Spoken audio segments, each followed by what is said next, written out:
तो जो आज की हमारी ये टॉपर टॉक है, इसमें हमारे साथ है मोहित सिंह, जिनका इस बारी एचपीएस फाइनल रिजल्ट में सेकंड रैंक आया है। इनको एसडीएम की पोजीशन मिलेगी। तो सबसे पहले मोहित, आपको बहुत बहुत शुभकामनाएं। Thank you sir. और अगर मैं मोहित सिंह का जो इंट्रोडक्शन है, मैं चाहूँगा इनसे ही हम इंट्रोडक्शन इनकी जाने। वैसे मैं थोड़ा ब्रीफ में बता दूं इनके बारे में। ये कांगड़ा से बिलोंग करते हैं और इनका फिजिक्स ऑप्शनल सब्जेक्ट्स था और इनका दूसरा ये इंटरव्यू था एचपीएस का। और सबसे बड़ी बात है, ये एक वर्किंग प्रोफेशनल भी है। तो मोहित जी, पहले तो आप अपने बारे में बिल्कुल ब्रीफ में अपनी इंट्रोडक्शन दें। आपका जैसे कांगड़ा से आप कहाँ से हो और आपकी जो एजुकेशन है वो यहाँ बैकग्राउंड रही है और किस जॉब में हो आप? सर, जैसा कि आपने बताया, मैं कांगड़ा से हूँ। कांगड़ा में मैं नगरोटा सुरिया से हूँ स्पेसिफिकली। मैंने अपनी 12th तक की जो पढ़ाई है वो जवाहर नवोदय विद्यालय पपरोला कांगड़ा में की है। उसके बाद मैंने ग्रेजुएशन और पोस्ट ग्रेजुएशन फिजिक्स ऑनर्स में दिल्ली यूनिवर्सिटी से किया। अच्छा। अभी मैं कैबिनेट सेक्रेटेरिएट में डेप्यूटी फील्ड ऑफिसर हूँ। ओके। तो कैबिनेट में आप कैबिनेट सेक्रेटरी में भी डिप्टी फील्ड ऑफिसर हो। ठीक है। तो जो आपकी ये प्रेपरेशन है, इसके बारे में आपने कब सोचा और किस तरह से आपने इसको स्टार्ट करने का निर्णय लिया कि अब मुझे इस सर्विसेज में जाना है? क्या जॉब से पहले आपका प्लान था ये, या जॉब में जाने के बाद आपने इसकी तरफ जाना स्टार्ट किया? सर, एक्चुअली मेरा हमेशा से डिफेंस फोर्सेज में जाने का मन था हमेशा से। तो मैं एनडी के टाइम से तैयारी शुरू कर रहा था। अच्छा। तो मैंने काफी बार एसएसबी भी दिया। 10 बार मैंने एसएसबी दिया था, जिसमें मैं रिकमेंड नहीं हो पाया। 10 बारी दिया आपने? 10 बारी 4 साल में, एनडीए और सीडीएस एफकेट मिला के। ओके। तो 10 बार में नहीं हो पाया था। ठीक है। फिर मैं 11th और 12th अटेम्प्ट में हो गया था। पहले मैं एफकेट में हुआ था एयरफोर्स के लिए, फिर सीडीएस में आर्मी के लिए हुआ था। साथ में हो गए थे दोनों। ठीक है।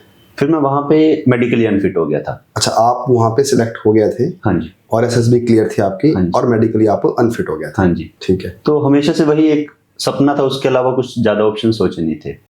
तो फिर जब ये मेडिकली अनफिट हुआ मैं, तो एक वो बुरा तो लगता है काफी हद तक, क्योंकि आपने कभी और कुछ सोचा नहीं होता है, हमेशा से वही सपना होता है। फिर उसके बाद आप ऑप्शंस कंसिडर करते हो तो काफी कम रह गए होते हैं जब आपने पहले बैकअप नहीं बनाया हो। तो फिर उस टाइम पे कोविड का टाइम भी था। तो थोड़ा मैं यहाँ पे आपको रोकूंगा। तो ये जॉब थी आपकी, ये कब लगी थी आपकी, जब आप जो कैबिनेट सेक्रेटरी है वहाँ कब गया था? ये इसके 1 साल बाद की बात है। इसके वहाँ से मेडिकल अनफिट होने के बाद 1 साल के बाद आपकी जॉब हो गई थी? ठीक है। मैं मेडिकली अनफिट मास्टर्स के फर्स्ट सेमेस्टर में हो गया था। ठीक है। और जॉब मेरी मास्टर्स के लास्ट सेमेस्टर में लगी थी। तो बीच में 1 साल था, वो कोविड का साल था। ठीक है। तो उस बीच में मैंने प्लान किया था कि मैं सिविल सर्विसेज की तैयारी करूंगा, क्योंकि शायद मुझे इसके अलावा कहीं संतुष्टि नहीं मिलती। ओके। वो एक मन में गुस्सा बोल लो या फिर एक मोटिवेशन बोल लो उसको, क्योंकि पिछले कुछ 3 साल से जो मैं तैयारी कर रहा हूँ, तो मेरी यही एक मोटिवेशन है कि मेरे को कुछ अच्छा करना है। अब वो हुआ है, उसके पीछे रीजन मेरे हाथ में नहीं था। वो मेरे हाथ में जितना था उतना मैंने कर लिया, जो मेरे हाथ में नहीं था उसके लिए मैं कुछ नहीं कर सकता था। तो उसके बाद फिर मैंने सिविल सर्विसेज का सोचा। घर पे था, पेरेंट्स से बात भी हुई तो काफी सपोर्टिव थे, उन्होंने भी सपोर्ट किया। तो फिर मैंने सिविल सर्विसेज की तैयारी की और इसी तैयारी को शुरू करते ही समय मैं कैंपस प्लेसमेंट में कैबिनेट सेक्रेटेरिएट में हो गया था। ठीक है। तो जब ये आपने तैयारी स्टार्ट करी है ना, तो अब ये भी होता है कि हिमाचल में हमारा ये होता है कि चलो गवर्नमेंट जॉब लग गई है, तो उस टाइम ये भी अच्छी जॉब है, आप है ना, एक ऑफिसर लेवल पे हो आप ऑलरेडी। तो पेरेंट्स का क्या रिएक्शन था कि जी आपको तैयारी करनी चाहिए, या किस तरह का सपोर्ट मिला आपको? पेरेंट्स की तरफ से हमेशा से सपोर्टिव थे। वो कहते थे तुझे जो करना है तू ट्राई कर, हम तेरे साथ हैं। सबके पेरेंट्स ऐसा ही बोलते हैं। यही रहता है। पर एक जॉब के बाद सेंस ऑफ सिक्योरिटी आ जाती है। उसके फायदे भी हैं, लेकिन उसका एक नुकसान है कि आप उतने वल्नरेबल नहीं रह जाते हो जो आपको तैयारी के लिए पुश करे। पर शायद मेरे लिए ऐसा था कि मुझे वो हमेशा से एक मोटिवेशन थी, वो जो सीडीएस वाली जो मोटिवेशन थी हमेशा से मेरे को अंदर से पुश करती थी कि नहीं कुछ हुआ है तो शायद इससे अच्छे के लिए होगा। इसके अच्छे के लिए होगा। देखो, यही एक बहुत बड़ी बात बोली आपने। अगर आप कहीं जाके अपने पूरे एफर्ट्स करने के बाद अगर आप नहीं पहुंचते वहां पे और उसके बाद भी अपना मोटिवेशन हाई रखते हो कि नहीं इससे कुछ बेटर ही रखा होगा, है ना, तो वो आपका सामने आज रिजल्ट भी है। तो आपने 2021 में हम बोल सकते हैं तैयारी स्टार्ट करी है ना, 2021 में तैयारी स्टार्ट करी है। जैसे मैं समझता हूँ कि 2022 में आप हमारे साथ भी जुड़े थे ना, आपने उस टाइम आंसर राइटिंग करी थी कुछ, तो उस समय भी आपने मीन्स दिया, इंटरव्यू दिया, और इस बार भी आपने इंटरव्यू दिया। तो 2 साल का गैप है। तो अब पहला मेरा जो सवाल है ये कि एक तो इस पीरियड के अंदर कैसे अपने आप को मोटिवेट रखना है कि फिर से आपको फिर प्री देना पड़ेगा, फिर किसी कारणवश शायद 2023 में आपका नहीं हो पाया, और फिर आपको दोबारा मेंस के लिए आना पड़ेगा, फिर वही प्री से जर्नी स्टार्ट हो जाती है। पहला सवाल तो ये है। और दूसरा सवाल है कि ये बहुत सारे लोग हमसे पूछते भी है कि जब आप जॉब में होते हो तो कैसे मैनेज करते हो इस सब चीज़ को। एक तरफ से आपको जॉब भी करनी है और दूसरी तरफ से आप अपने फेलियर भी देख रहे हो, खासकर इस प्रिपरेशन में जहाँ पे आपको इंटरव्यू से दोबारा फिर प्री में आना पड़ता है। तो ये कैसे आपने मैनेज किया दोनों सवाल, एक तो जॉब के साथ और दूसरा एक मोटिवेशन बना के रखा इन सालों में? सर मुझे लगता है इतनी लंबी प्रिपरेशन के लिए एक जो आपका सोर्स ऑफ मोटिवेशन होना चाहिए वो एक काफी स्ट्रांग होना चाहिए, क्योंकि शॉर्ट टर्म के लिए तो मिल जाती है मोटिवेशन, लेकिन उसे ये जर्नी शायद ज्यादातर लोगों की लॉन्ग टर्म की होती है। कुछ लोग होते हैं जो वेल प्लान्ड, वेल स्ट्रक्चर्ड, अच्छे मेंटोर के अंदर जो तैयारी करते हैं उनका जल्दी हो जाता है, अदरवाइज मोस्टली लोगों में टाइम लग जाता है। तो आपका वो सोर्स ऑफ मोटिवेशन थोड़ा स्ट्रांग होना चाहिए जो आपको लंबे टाइम तक खींच के रखे। तो एक तो ये है। बाकी रहा जॉब की बात, तो अच्छा एक बार मैं यही आपको रोकूंगा, तो इस मोटिवेशन को स्ट्रांग रखने के लिए आप कुछ और भी एक्टिविटी थी आपके जीवन में कि यही था कि जॉब से आओ पढ़ो? कि देखो जैसे मैं समझता हूँ कि जब हमको कुछ लंबी गेम खेलनी होती है हमें, तो हमें कुछ और एक्टिविटी भी अपने साथ जोड़नी पड़ती है ताकि मैं फिजिकली और मेंटली वो थोड़ा सा स्ट्रांग रखा है। क्या कुछ ऐसी थी आपकी एक्टिविटी? जैसे मेरा मोस्टली बैलेंस करके चलने का रहता है, तो जैसे मैं अपने दोस्तों के साथ अच्छे से टाइम स्पेंड करता हूँ, वेल प्लान्ड होता है मेरा कि मेरे को दोस्तों के साथ टाइम स्पेंड करना है। तो जॉब के टाइम पे ऐसा था कि मुझे दिन के 4 घंटे तो पढ़ना ही पढ़ना है। अब वो मेरे पे था कि कब निकालने हैं वो 4 घंटे पढ़ना है, दोस्तों के साथ भी टाइम स्पेंड करना है, और अगर एग्जाम नजदीक नहीं है तो मैं जिम भी जाता था अपने आप को फिट रखने के लिए, क्योंकि जब तक आपका बॉडी नहीं है तो आपका माइंड फिट नहीं हो सकता। तो मेरे को लगता था कि बॉडी को मेंटेन करने के लिए वर्कआउट जरूरी है, चाहे आप किसी भी सेंस में करो, चाहे आप रनिंग करो, जॉगिंग करो। हाँ, वर्कआउट तो मैं कांस्टेंट रहा है मेरा। ठीक है। पेपर से 1 महीने पहले तक शायद या 2 महीने तक मैं छोड़ दूं, लेकिन उसके अलावा मैं हमेशा था कि मेरे को दिन के कम से कम आधा घंटा कुछ फिजिकल एक्टिविटी करनी है जिससे मेरा माइंड वापस से फ्रेश हो जाए। ठीक है। अब नेक्स्ट क्वेश्चन पे आता है जो आपने बोला कि जो हम बात कर रहे थे जॉब्स के साथ आप कैसे मैनेज करते हो? सर जैसा कि मैंने बताया, मेरा एम रहता था कि डेली हफ्ते में जो मेरे 5 दिन होते थे जिसमें ऑफिस होता था मंडे टू फ्राइडे, तो डेली मेरे को 4 या 5 घंटे तो पढ़ना ही पढ़ना है। उसमें मेरा ऐसा होता था कि 1-1.5 घंटा सुबह पढ़ लिया ऑफिस जाने से पहले, या उस टाइम साथ में जिम भी करता था तो 1-1.5 घंटा पढ़ लिया, साथ में फिजिकल एक्टिविटी कर ली, फिर शाम को भी 1-1.5 घंटा पढ़ना है, 3 घंटे हो गए। बाकी जो मैं 1 या 2 घंटे एक्स्ट्रा निकालता था वो मैं ऑफिस के साथ में निकालता था। ठीक है। जैसे लंच जल्दी कर लिया आपने, फिर 1 घंटा या पौना घंटा निकाल लिया, या फिर अपना काम जल्दी खत्म करके आपने टाइम निकाल लिया। क्योंकि मुझे लगता है अगर आप अपना काम सिंसियरली कर रहे हो तो जो आपके इमीडिएट सीनियर्स होते हैं वो भी आपको थोड़ा अपनी डिस्क्रिप्शन में अलो कर देते हैं, कोऑपरेट कर लेते हैं। पर उसके लिए आपको सिंसियरिटी काम में होनी चाहिए। आप अपना काम करो, आपको जो दिया गया वो तो एटलीस्ट करो। आप नया इनिशिएटिव आप ना ले पाओ वो अलग बात है, लेकिन आपको जो अलॉट किया गया उस दिन का काम वो आपको करना ही पड़ेगा। ठीक है। क्योंकि आप काम करोगे तो आप बाकी आपको सपोर्ट करेंगे। तो मेरे शायद बाय गॉड्स ग्रेस कि मेरे जितने सीनियर्स रहे हैं उन्होंने मुझे सपोर्ट ही किया है। मेरा रिस्पॉन्सिबिलिटी थी मुझे काम खत्म करना है अपना, वो मुझे टाइम दे देते थे फिर उसके बाद। ठीक है। तो मेरा ये डेली का जो 5 घंटे वाला है, ये 4 घंटे या 5 घंटे, ये मेरा लगातार चलता था मंडे टू फ्राइडे। और जो सैटरडे और संडे जाते थे इसमें मैं टेस्ट सीरीज दिया करता था और फिर उनको एनालाइज किया करता था। ठीक है। तो मैं मंडे टू फ्राइडे रिवाइज किया करता था, सैटरडे संडे टेस्ट सीरीज दिया करता था, और साथ में अपने दोस्तों के साथ भी टाइम स्पेंड करता था ताकि माइंड भी हेल्दी रह पाए। अच्छा, एक जैसे टाइम आता है कि प्रीलिम्स से पहले क्या आप जॉब में रहते थे या मेंस से पहले कि कुछ टाइम के लिए कुछ ऑफ वगैरह छुट्टी का प्रबंध करते थे? स्टार्टिंग में जो मैंने फर्स्ट टाइम दिया था उस टाइम पे मेरे पास छुट्टी थी नहीं इतनी, तो उस टाइम पे मैं छुट्टी ले नहीं पाया था। फिर उसका मेरे को दिख गया था, रिजल्ट्स में दिख गया था कि मेरे रिजल्ट में कहीं ना कहीं फर्क रह रहा है। फिर मैंने उस टाइम पे मॉक्स भी दिए थे, तो मेरे को यहाँ मॉक जो टेस्ट दिए थे मैंने, इसमें भी एडवाइस किया गया था कि आप एक लंबी छुट्टी ले सकते हो, आप में पोटेंशियल है। तो जब मुझे यहाँ पे वो मिली, मुझे एडवाइस मिली, तो सेकंड तो मैं नहीं दे पाया क्योंकि मैं उस टाइम ट्रेनिंग में था, लेकिन थर्ड के लिए फिर मैंने एक लंबी छुट्टी ले ली विदाउट पे की। फिर मैंने उसमें सिविल्स की भी तैयारी करी, मेंस की, और इसकी भी एचपीएससी की भी तैयारी करी। हाँ, फिर जब आपको एक कॉन्फिडेंस होता है तो एक लंबी छुट्टी भी आप ले सकते हैं। तो मतलब आप ये सजेस्ट करते हो अगर लगता है कि आपको लंबी छुट्टी भी आप ले सकते हैं? सर लंबी छुट्टी का कुछ रेपोकर्शंस हो सकते हैं जो आपकी जॉब में आपको दिखेंगे, लेकिन मुझे लगता है अगर आप वो रिस्क लेना चाहते हो तो उन रेपोकर्शंस के लिए आपको रेडी रहना पड़ेगा और उनको फेस करने के लिए आपको रेडी रहना पड़ेगा कि अगर सब ठीक हो गया तो ऑल गुड, नहीं हुआ तो मैं इसे फेस कर लूंगा। वो आपको थोड़ा रिस्क लेना पड़ेगा। ठीक है। तो अब नेक्स्ट सवाल पे आते हैं कि प्रीलिम्स से बात स्टार्ट करते हैं, ठीक है ना। अब प्री की आपकी किस तरह की स्ट्रेटेजी रही, कैसी प्रिपरेशन रही, और इसी में मैं दूसरा सवाल जोड़ के रखता हूँ कि ऐसी कौन सी चीज़ें थी जिसको आपने फेस किया, आप जो स्टूडेंट्स अभी तैयारी कर रहे हैं उनको बताना चाहोगे कि इस पे इस तरह से काम किया जा सकता है? सर मैंने जो तैयारी शुरू करी थी वो यूपीएससी की तैयारी शुरू करी थी। तो उस टाइम पे वो मोस्टली मेरी तैयारी खुद ही थी, मेरे पास कोई मेंटोर था नहीं। तो मुझे लगता है मेरा थोड़ा टाइम एक्स्ट्रा लगा। अगर आपके पास वेल गाइडेड कोई मेंटोर हो या टीचर हो तो आप वो चीजें कम गलत करोगे जो गलत किए बिना आप कर सकते हो तैयारी। जैसे मैंने तैयारी शुरू की, मैंने कुछ किया, एक एग्जाम नहीं निकला, फिर रियलाइज हुआ ये नहीं करना था, एक्स्ट्रा टाइम लग गया। नोट्स खुद बनाए, एनसीईआरटी से शुरू किया, तो धीरे धीरे नोट्स बनाए, फिर तैयारी की। तो वो थोड़ा, जब आप खुद किताब पढ़ते हो तो थोड़ा टाइम एक्स्ट्रा लग जाता है आपको, क्योंकि अदरवाइज अगर आप कोई लेक्चर लोगे तो वो टाइम आप हाफ कर सकते हो। आपको अच्छे से बताया जाएगा, आप रिवाइज करोगे और उसमें एडिशन करोगे। खुद जब सारी बुक्स एक एक करके आप बिल्कुल बेसिक से स्टार्ट करते हो तो थोड़ा टाइम एक्स्ट्रा लग जाता है और आपके पास गाइड भी नहीं होता। तो मेरी वो गलती थी जिससे मेरा थोड़ा टाइम एक्स्ट्रा लगा। तो मुझे लगता है अगर आप बिल्कुल इसमें हो कि आपको जाना ही है तो आपको स्टार्टिंग में एक मेंटोर के अंदर वेल स्ट्रक्चर्ड, वेल प्लान्ड आपको अपनी प्रिपरेशन करनी चाहिए। ठीक है। और क्या क्या सोर्स है आपको, जैसे एचपीजी के हो गया, करंट अफेयर्स हो गया, और जो जनरल स्टडी होगी प्रीलिम्स के पॉइंट ऑफ व्यू से, या टेस्ट सीरीज हो गई? ओके सर मैं सिविल्स की तैयारी कर रहा था तो उसके लिए जो टेस्ट सीरीज थी वो मैं दिल्ली में जो कोचिंग इंस्टीट्यूट्स हैं कुछ फेमस, उनकी टेस्ट सीरीज दिया करता था।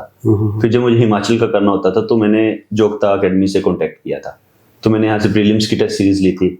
फिर आपकी हिमाचल जीके वाली बुक है वो मैंने आपसे ली थी। फिर उसके मैंने कुछ बुक में नोट्स बनाए थे, कुछ मैंने hand written short crisp notes बना लिए थे। ठीक है। तो मेरा होता था हर प्रीलिम से पहले वो नोट्स मेरे को रिवाइज करने, और उन नोट्स को रिवाइज करके फिर मेरे को हिमाचल का जो स्पेसिफिक टेस्ट सीरीज होती थी, या फिर हिमाचल करंट अफेयर्स, या हिमाचल जीके जो भी होता था, या हिमाचल पॉलिटी, या फिर हिमाचल हिस्ट्री, तो मैं आपकी वो जो बुक थी उसको रिवाइज करता था, फिर वो देता था। क्योंकि मेरा जो नेशनल इंटरनेशनल वाला था वो थोड़ा ठीक था, क्योंकि मैं सिविल्स की तैयारी कर रहा था। मेरा वीक जो पॉइंट पड़ता था वो हमेशा से हिमाचल पड़ता था, तो मेरे को इसी पे काम करना था।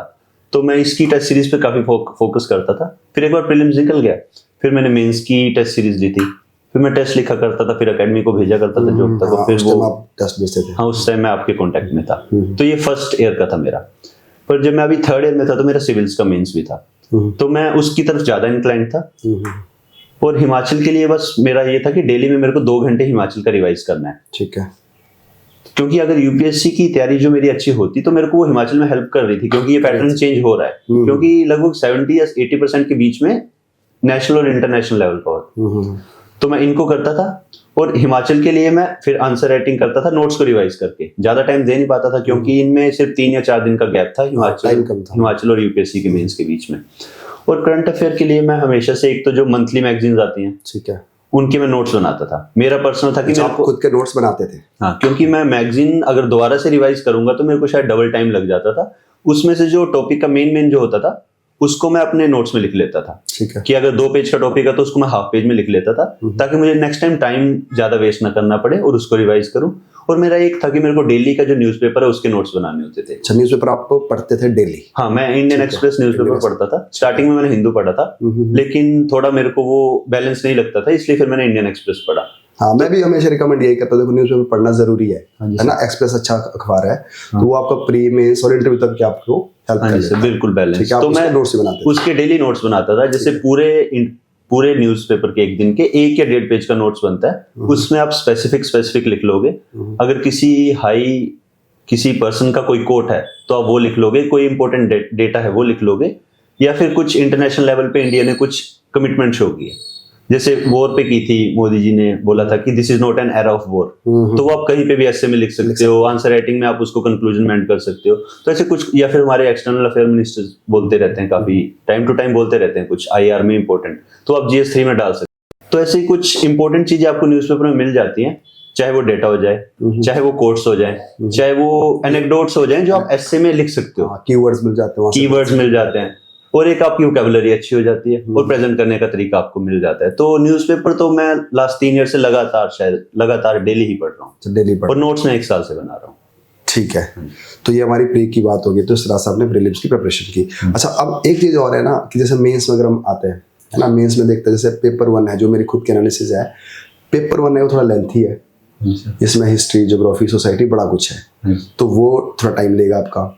और जो पेपर 2 है थोड़ा सा वो एनालिटिकल हो जाता है, क्योंकि उसमें मार्क्स भी कम आते हैं, और जो पेपर 3 है उसमें डाटा फैक्ट्स बहुत सारे हैं।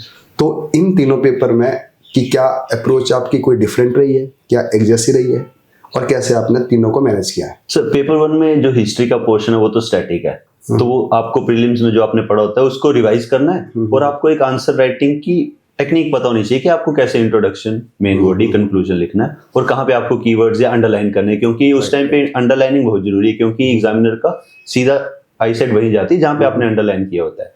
तो हिस्ट्री तो मोस्टली स्टैटिक है, आपने प्री में पढ़ी होती है, आपको रिवाइज करनी है। वर्ल्ड हिस्ट्री थोड़ी मिसिंग हो जाती है, वो आपको मेन स्पेसिफिक पढ़नी पड़ती है। मेरा था, मैंने प्री के बाद पढ़ी थी, और मैं उसको उतना ज्यादा टाइम दे नहीं पाया था। उसके लिए भी मैंने योग्यता अकेडमी की जो नोट्स थे वो मंगवाए थे फर्स्ट टाइम पे, तो मैंने वहीं से उसके भी नोट्स बना लिए थे, उनको रिवाइज करता था। सोसाइटी का है, जो इंडियन सोसाइटी है, उसके लिए मैंने किसी एक दूसरी अकेडमी के दिल्ली में ही पढ़े थे मैंने यूपीएससी की मेंस के लिए, तो उनको रिवाइज करता था। और हिमाचल सोसाइटी में मेरे को लगता है आपको रूट से आप कनेक्टेड रहोगे, आप अपनी रूट जो आपकी है हिमाचल में कहीं पे भी आप हो, वहां से आप कनेक्टेड रहोगे, तो आपको चीजें देखने को मिलेंगी, और घूम फिर के वो आपको वही लिखने को आती है। जैसे एक टाइम पे आया था कि जो मैरिजेस हैं, लास्ट से लास्ट क्वेश्चन आया था मेंस में कि मैरिजेस में ये आडंबर किए जा रहे हैं, काफी दिखावा किया जा रहा है, शो ऑफ किया जा रहा है। तो ऐसे ये कुछ क्वेश्चंस ऐसे हैं कि यहाँ पे आप टेक्निकल आंसर्स नहीं लिख सकते, यहाँ पे आप कनेक्ट करोगे अपनी रूट में, और वहां पे देखोगे आपने जो चेंजेस सोसाइटी में देखे हैं, तो वो क्वेश्चंस जो आ रहे हैं आजकल वो करंट अफेयर्स के साथ जोड़ के ही आ रहे हैं, चाहे वो सोसाइटी हो, चेंज आ रहा है सोसाइटी के अंदर, उसको कनेक्ट कर रहे हैं। तो वो आप ऑब्जर्व करोगे अपने आसपास, कनेक्ट करोगे अपने बड़ों से, बुजुर्गों से बात करोगे कि उनके टाइम पे कैसी चीजें थी, तो आपको वो एक ग्रेजुअल चेंज दिखेगा, और आप शायद वही एक्सप्रेस करोगे आंसर राइटिंग में, तो एक वो उसमें वैल्यू एडिशन होती है। क्योंकि टेक्निकल लिख के आप आंसर तो अटेम्प्ट कर दोगे, लेकिन वो मार्क्स कहीं ना कहीं मुझे लगता है मिस हो जाएंगे। हाँ। तो आपको उसकी, क्योंकि वो सोसाइटी शायद रखा ही इसीलिए गया कि आप बिल्कुल कनेक्ट करके उसे समझ पा रहे हो क्योंकि टेक्निकल आंसर तो कोई भी लिख देगा ना उसमें। तो आप जब कनेक्ट करोगे तो आप उसको अच्छे से लिखोगे, तो उसमें फिर सोसाइटी हो जाएगी। और जियोग्राफी भी टेक्निकल है मोस्टली, तो जियोग्राफी आप वैसे ही प्रीलिम्स के लिए अटेम्प्ट करते हो। ठीक है। तो ये GS1 में तो मोस्टली यही है कि आपने प्रिपेयर करा है और सोसाइटी के लिए ऑब्जर्व करा है, और उसको आप प्रेजेंट कर रहे हो, क्योंकि जो भी इंसान प्रीलिम्स पास करके गया, नॉलेज सबके पास होती है, नॉलेज में कमी शायद किसी के पास नहीं होती है, 19-20 हो सकता है, लेकिन लास्ट में बात आ जाती है आप अटेम्प्ट कैसे करते हो। तो वो अटेम्प्ट आपको प्रैक्टिस से ही आएगा और फीडबैक से आएगा। तो आप समझते हो कि जो आंसर राइटिंग एक स्किल है वो सीखी जा सकती है? हाँ जी सर, है ना, वो जरूरी है। हाँ जी ना, कई बार जैसे हमने भी देखा है कि कुछ बच्चे ऐसे होते हैं उनको बहुत कुछ आता है, और जब वो पहली बार लिखने लग जाता है तो उनको लिखने की सेंस नहीं होती, वो नहीं जानते। जब वो सीख जाता है तो अच्छा हो जाता है फिर, है ना। तो अच्छा, जैसे पेपर 2 की बात करते हैं, तो पेपर 2 पे आपने भी नोटिस किया उसमें मार्क्स कम आते हैं, तो आप भी बताओ कि क्यों ऐसा होता है कि उसमें मार्क्स कम आते हैं? और ऑब्वियसली इस पर अगर आपकी सेकंड रैंक आई तो अच्छे मार्क्स आए होंगे, पेपर 2 भी आपने अच्छे से किया, तो क्या रहा आपका इसके साथ रिश्ता? सर फर्स्ट टाइम मेरे पेपर 2 में 53 मार्क्स थे, मेरा तब हुआ नहीं था, कट ऑफ में आया नहीं था मेरा लास्ट में नाम। ठीक है। तो उस टाइम पे मैंने कुछ चीजें मिस की थी, जैसे जो पॉलिटी का सेक्शन होता है, तो हम मोस्टली क्या करते हैं, हम लक्ष्मीकांत पढ़ के जाते हैं, वो प्रीलिम्स ओरिएंटेड तो है, लेकिन आप मेंस लिखोगे तो आप वो एक्सप्रेस नहीं कर पाओगे, क्योंकि जो मोस्टली जो क्वेश्चंस होते हैं वो करंट अफेयर्स से जुड़े हुए होते हैं। तो एक तो आपको जो बुक्स हैं उनको करंट अफेयर्स के साथ जोड़ना है, और ये कैसे जुड़ेगा, जब आप न्यूज़पेपर पढ़ोगे और आपके नोट्स होंगे, आपने वो रिवाइज अलग अलग किया होगा, आपने लक्ष्मीकांत अलग पढ़ी होगी, नोट्स अलग रिवाइज किए होंगे, लेकिन जब आप आंसर राइटिंग करोगे तो वो खुद ब खुद वो दोनों चीजें कनेक्ट हो जाएगी, जुड़ जाएगी। हाँ, ठीक है। क्योंकि आप लक्ष्मीकांत के नॉलेज में जब न्यूज़पेपर की रीसेंट जजमेंट डालोगे तो आपका वो हाफ मार्क्स वहां ऐड हो जाएगा। बिल्कुल, ऐसे आएगी, अमेंडमेंट्स आएंगे, ऐसे हाफ करके आपने 20 क्वेश्चंस में किया तो आपके 10 मार्क्स एक्स्ट्रा हो गए, वहीं पे चेंज हो जाता है फिर। और पेपर 2 में जैसे इंटरनेशनल रिलेशन है, उसके लिए कैसा रखता है? सर IR के लिए मैं तो मोस्टली तो मैं न्यूज़पेपर पढ़ लेते, फिर तो होगा। हाँ, न्यूज़पेपर पढ़ लेते तो आप हो ही जाता है। और कुछ हिस्ट्री है, जो जैसे नॉन अलाइनमेंट पॉलिसी होगी, या फिर न्यूक्लियर जो इंडिया का था, या फिर कोल्ड वॉर था, या फिर थोड़ी सी हिस्ट्री आ जाती है आफ्टर इंडिपेंडेंस, तो वो तो आपको हिस्ट्री में पढ़ना होता है, या फिर कुछ स्पेसिफिक बुक्स होती हैं जो आपको दिखाती हैं कि IR में कैसे कैसे रिलेशंस का है। तो जो मैं समझ पा रहा हूँ, जैसे पेपर 2 के लिए आप ये बोल रहे हो कि जैसे, बल्कि ना आप आज से 1 साल 2 साल पहले प्रवीण शर्मा आए थे जिनका रैंक 1 आया था, उनकी भी यही अप्रोच थी, उनका भी, उनके बड़े अच्छे, वो बल्कि वो साल टॉपर थे पेपर 2 के, पेपर 2 में इतने नंबर आते हैं, 79 कुछ नंबर आ गए थे, तो उनकी भी ऐसी ही अप्रोच थी, भाई मैं पॉलिटी लिखूंगा, तब तक मैं नहीं लिखूंगा जब तक उसमें मैं करंट या कोई जजमेंट, कोई आर्टिकल या कोई कमेटी का नाम, उसको जरूर ऐड करना है। हाँ सर। और सेम इंटरनेशनल रिलेशन में, तो यहाँ पे मुझे लगता है कि अगर आपकी करंट के साथ बड़ी अच्छी पकड़ है उसके ऊपर, और वहां से आप उठा के कोट कर सकते हो चीजों को, तो नंबर आ जाएगा। ठीक है जी। तो पेपर 3 पेपर 3 में सर इकोनॉमी तो हाफ इकोनॉमी तो स्टैटिक ही होती है, जैसे जो इंडियन इकोनॉमी की हिस्ट्री है आफ्टर इंडिपेंडेंस से अभी तक, वो तो स्टैटिक आपको पढ़नी पड़ेगी। फिर एलपीजी रिफॉर्म्स के बाद की जो है वो आपको फ्रेशअप करनी पड़ेगी, वो भी मोस्टली स्टैटिक है। लेकिन जो अभी चेंजेस हो रहे हैं रिसेंट 1 साल 2 साल 3 साल या फिर जीएसटी 8 साल तक, जब जीएसटी आया था तब तक की जो इकोनॉमी है उस पर आपको ऑब्जर्व करना पड़ेगा लॉन्ग टर्म पे कि कैसे चेंजेस आ रहे हैं इकोनॉमी में। फिर जो क्वेश्चंस आएंगे उनको आप उस हिसाब से अटेम्प्ट करोगे। कुछ क्वेश्चंस हैं जो बिल्कुल स्टैटिक होते हैं, उसके लिए आपको बेसिक इकोनॉमी जो है वो आपको पढ़नी ही पड़ेगी। वो तो आनी है। और डाटा फैक्ट जैसे साइंस टेक्नोलॉजी वाला पार्ट है, एग्रीकल्चर वाला पार्ट है ना, एनर्जी वाला पार्ट है, तो वो भी कहीं ना कहीं करंट के साथ जुड़ा ही है। हाँ सर। और कुछ डाटा फैक्ट आना चाहिए और कुछ आपके पास एक लिखने का, और जो आप लिख रहे हो उसको अंडरलाइन जरूर करना पड़ेगा, क्योंकि अगर आपने लिखा है और एग्जामिनर की नजर उस पर नहीं गई तो वो जीरो है, फिर उसका आपको बेनिफिट नहीं मिल रहा है। अच्छा, लिखने का तरीका कैसा है आपका? जैसा हमने देखे आपके पेपर, तो आप बस पॉइंट में ही है ना, थोड़ा कहीं हाँ बताइए। जब मैंने स्टार्ट किया था तो मैं पैराग्राफ्स में आंसर लिखा करता था, तो मेरे को याद है मैंने आपके पास ही आंसर्स भेजे थे, तो आपने मेरे को धीरे धीरे हर पेपर में फीडबैक देना शुरू करी। तो फिर हर फीडबैक के बाद मैंने उसमें चेंजेस किए, पैरा से कुछ पॉइंट्स में आए, कुछ पॉइंट्स से ज्यादा पॉइंट्स में आए। फिर ऐसे करते करते मैंने फर्स्ट अटेम्प्ट दिया, पर मेरी उस टाइम पे उतनी प्रैक्टिस नहीं थी, बस मैंने टेस्ट सीरीज थोड़ी सी दी थी और खुद से प्रैक्टिस नहीं की थी ज्यादा। तो जब मैं टाइम क्रंच में आंसर राइटिंग करने गया तो मुझे पता है कुछ क्वेश्चंस में पॉइंट्स आए थे, कुछ में मैंने फिर पैरा कर ही दिया था गलती से। तो उसके फिर मेरे को वो रिजल्ट दिखा था, जब मेरे मार्क्स आए थे तो दिखा था कि इसमें कम आए क्योंकि मैंने ये किया है। फिर मैंने जब तैयारी शुरू करी, सिविल सर्विसेज के मेंस की तैयारी करी, तो मैं बिल्कुल स्टिक रहा फिर पॉइंट्स में। फिर मैंने सिविल्स के भी कुछ मॉक दिए, कुछ ओपन टेस्ट दिए वहां पे मेंस के, फिर उसमें थोड़ी इंप्रूवमेंट हुई।